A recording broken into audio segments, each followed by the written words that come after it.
Halo, assalamualaikum. Jumpa dengan Kobe Tanai Vlog. Pada kesempatan siang hari ini, setelah saya melakukan penyemprotan pagi hari tadi, terus melakukan yaitu makan siang, ini istirahat.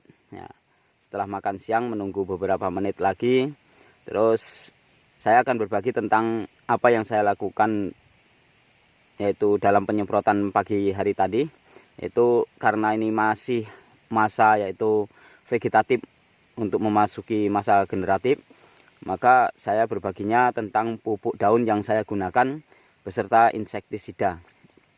Nah, dalam penyemprotan yang pertama saya sudah melakukan yaitu pada usia kurang lebih 10 hari ataupun 12 hari dari hari setelah penanaman. Terus selanjutnya setelah umur sekitar 21 hari saya semprot lagi, dan ini agak lama sobat tani, agak lama. Setelah umur 1 bulan, kurang lebih 1 bulan ini saya semprot. Jadi umur 1 bulan baru saya semprot 3 kali. Untuk yang kedua kemarin saya memakai yaitu KCL, ataupun di dalam tulisannya yaitu KCL Bensae, itu KCL Super yang kandungan nitrogennya tinggi itu. Terus yang ini 20% nitrogennya. Kalau yang pertama saya pakai Profit hijau pada usia sekitar 10 hari, itu saya pakai Profit hijau. Terus selanjutnya sekitar 20 hari saya pakai KCL. Nah, ini di sekitar 1 bulan saya pakai tadi memakai Bivolen. Nah, untuk Bivolen itu nitrogennya 20%. Jadi kenapa saya selalu di usia vegetatif memperbanyak nitrogen, karena kandungan nitrogen itu dibutuhkan pada masa vegetatif. Sehingganya masa vegetatif itu adalah masa pertumbuhan. Sekitar 1 bulan dari setelah penanaman itu masih vegetatif, dan ini sudah ada pecah-pecah dahan seperti ini sobat tani. Nah, ini sudah ada pentol-pentolnya bunga ini. Nanti ini sudah memasuki yaitu masa generatif awal. Jadi di masa generatif awal ini saya memakai pupuk daunnya yaitu nitrogennya pakai yang lebih kecil daripada biasanya. Nah, jadi ini saya pakai Bivolen. Bivolen kalau tidak salah tuh, mohon maaf kalau salah, sekitar 11 kalau tidak salah, 11% ataupun berapa gitu. Yang jelas sudah kecil. Yang dulu 27% dari Profit hijau dari Merauke Tetap Jaya NPK-nya, terus KCL 20%. Nah, ini mungkin sekitar 11% untuk penyemprotan tadi pagi.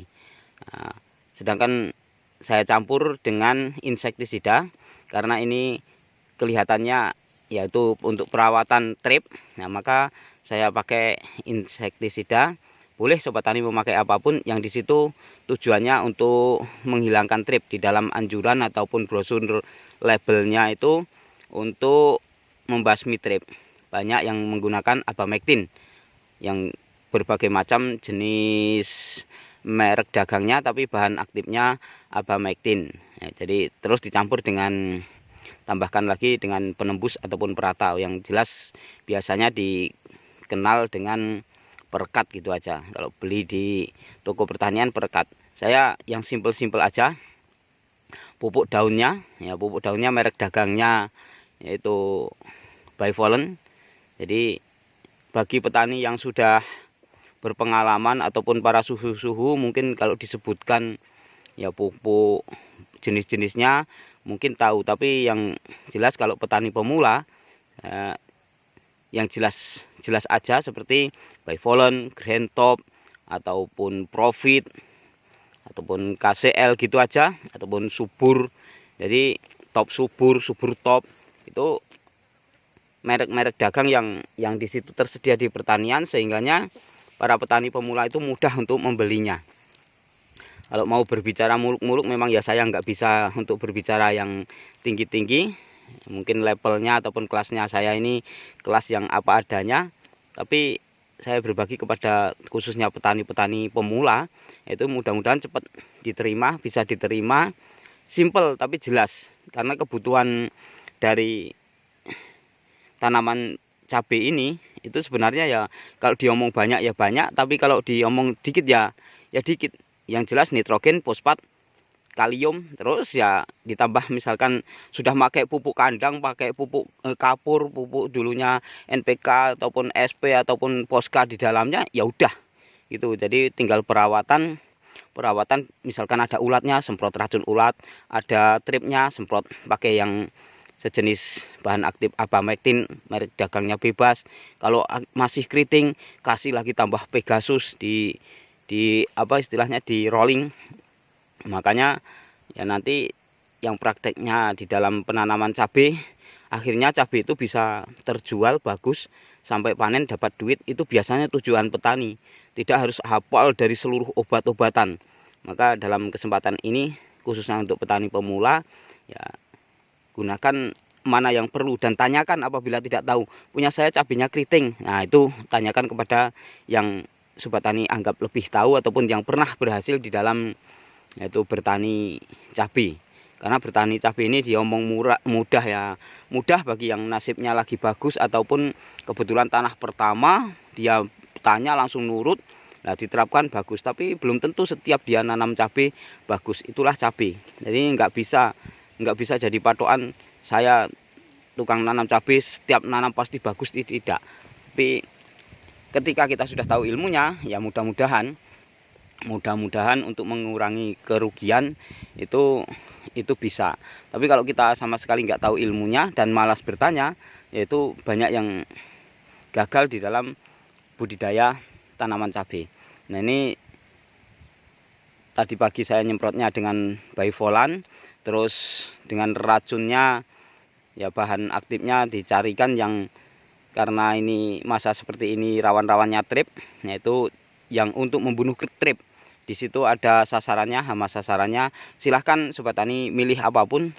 Kalau yang paling mudah yaitu asal bahan aktifnya itu abamectin seperti Abasel, seperti Poskormit, ya terus Dimolis yang sudah terkenal itu, yaitu banyak yang dari bahannya abamectin itu bisa membasmi. Tapi kalau masih ada yang keriting, itu coba di rolling dengan Pegasus, jangan-jangan tengau. Karena trip itu bisa mengakibatkan keriting karena mengisap cairan dari tanaman yang kita tanam. Tungau juga seperti itu. Jadi kalau tungau pakai akarisida yang ada di Pegasus, kalau saya seringnya itu, maka saya anjurkan itu. Jadi ataupun saya berbaginya tentang Pegasus. Kalau abamectin yang bagus ya itu Dimolis yang bagus dan semua toko hampir ada. Walaupun terlepas harganya, kalau harganya tuh walaupun harganya tinggi, kalau memang itu ada khasiatnya ya jangan takut sobat tani. Gunakan itu walaupun harganya tinggi. Saya akan jalan-jalan ke arah sana sobat tani, akan saya shot dari arah sana ya. Karena tanaman kobai tani ini tidak hanya tempat saya duduk ini sebagai pembukaan. Nah, ada yang di sebelah sana itu anak saya sedang melakukan, masih ada penyulaman sobat tani, karena ini tidak sama tingginya. Nah, ada yang besar, ada yang kecil ya, jadi masih dilakukan penyulaman. Untuk sementara yang di sebelah sana sobat tani, saya sudah masang plastik lagi dan selesai penyemaian. Nanti insya Allah setelah pelubangan dan bibit sudah besar, saya juga videonya akan bikin di sana. Kemarin saya berbagi di dalam yaitu pupuknya. Jadi menurut Kobai Tani Vlog, budidaya cabai ini tidak harus satu semprotan itu banyak yang disemprotkan sobat tani. Ini cukup kalau tadi saya hanya memakai pupuk daun, perekat dan insektisida. Tapi hasilnya sobat tani bisa tahu, dan di video-video Kobai Tani lainnya sobat tani bisa tahu. Ini juga masih ada yaitu virus Gemini. Nah, nanti tapi kita lihat cabai ini apabila sudah merah, sobat tani akan tahu bagaimana keadaannya. Kalau seperti ini belum bisa menjadi jaminan, atau seandainya subur pun juga belum bisa menjadi jaminan, karena cabai itu finishingnya ataupun ya ending dari sebuah budidaya itu adalah kita panen sampai di karung, ditimbang dan dibayar. Bukan pada saat muda daunnya seperti daun bayam, tapi ketika waktunya panen banyak yang terkena busuk basah, busuk kering, layu fusarium, itu tidak sedikit. Tapi Sobat Tani jangan melihat dari awalnya yang mungkin pating kelending, justru akhirnya malah bagus. Jadi kita lihat yaitu di finishnya. Dan saya memotivasi, nah, mari sama-sama kita kalau mau bertani benar-benar bertani, karena bisa jadi kita dalam budidaya satu trip, satu penanaman, misalkan seperti saya ini di bulan Oktober awal ini nanam, terus nanti ini cukup, panenan ini cukup untuk mencukupi kebutuhan sampai bulan Oktober tahun depan. Itu kalau bisa seperti itu. Jadi jangan sampai kita menanam malah banyak utang. Kalau bisa ya kita benar-benar dalam berbudidaya, yaitu memang untuk pekerjaan kita. Seperti saya kan nggak punya pekerjaan yang lainnya selain bertani dan beternak, ya nggak punya pekerjaan yang lainnya, maka harus jadi ibaratnya. Terlepas semuanya tadi ada di tangan Allah, tapi usaha kita mengharuskan kita jadi. Dengan kita mengharuskan jadi, maka insya Allah kita benar-benar di dalam berbudidayanya. Nah, yang bagian situ Sobat Tani itu masih kecil-kecil banget, itu belum kelihatan. Yang sebelah sana anjir, batang kates, sini pondok ini, nah masih kecil-kecil banget, belum kelihatan. Itu plastik yang mengkilat tuh masih baru saya pasangkan, terus sampai di ujung sana sudah seperti ini. Umurnya kurang lebih yaitu 1 bulan. Dalam kondisi 1 bulan sudah pecah dahan, sudah kayak gini. Alhamdulillah. Mudah-mudahan nanti nggak ada halangan baik dari cuaca yang ekstrim ataupun penyakit yang lainnya. Nah, saya kira untuk berbagi pada kesempatan hari ini saya cukupkan di sini. Kembali lagi, saya hanya 3 macam pestisida yang saya gunakan: perekat, insek, dan pupuk. Untuk fungisidanya, Kobe Tani ataupun Kobe Tani Vlog ini jarang memakai apabila masih belum ada buahnya. Dalam masa pertumbuhan jarang saya pakai untuk melakukan penyemprotan pemakai fungisida, kecuali kalau ada bercak. Saya kira cukup sampai di sini. Sukses untuk seluruh petani Indonesia. Wassalam.